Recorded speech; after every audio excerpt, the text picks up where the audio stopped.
Persoalan pemindahan ibu kota negara Nusantara juga mencuat dalam debat perdana calon presiden. Ganjar Pranowo mempertanyakan sikap Anies Baswedan yang terkesan menolak pemindahan ibu kota dari Jakarta ke Pulau Kalimantan. 2024. Debat perdana calon presiden juga menyinggung masalah pemindahan ibu kota dari Jakarta ke Pulau Kalimantan. Calon presiden nomor urut 3 Ganjar Pranowo secara khusus mempertanyakan masalah ibu kota negara Nusantara ke Anies Baswedan. Saya barusan dari IKN, Mas Anies, dengan berbagai kondisi yang ada di Jakarta, traffic jam, orang bermigrasi, bagaimana polusi yang terjadi. Saya ingin dapat statement yang clear dari Mas Anies.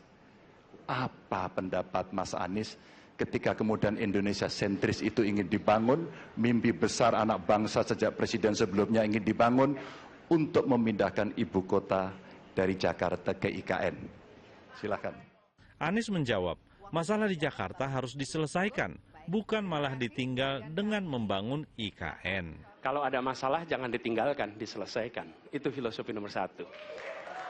Jadi, ketika di Jakarta menghadapi masalah, maka masalah lingkungan hidup, masalah lalu lintas, kepadatan penduduk, ini harus diselesaikan. Ditinggalkan tidak kemudian membuat otomatis selesai.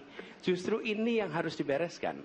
Kalau kami melihat, begitu kita bicara lalu lintas, kontribusi aparat sipil negara di dalam kemacetan itu hanya 4-7%. Jadi nggak akan mengurangi kemacetan di sini.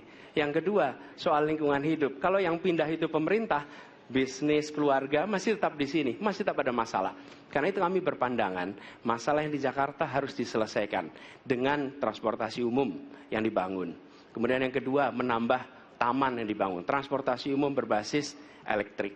Dan itu semua dikerjakan untuk membuat Jakarta menjadi kota yang nyaman, aman, kota yang membuat kita bisa hidup dengan sehat. Itu terkait dengan Jakarta.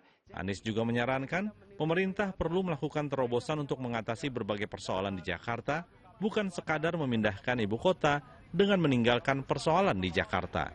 Tim Liputan 6 SCTV melaporkan dari Jakarta.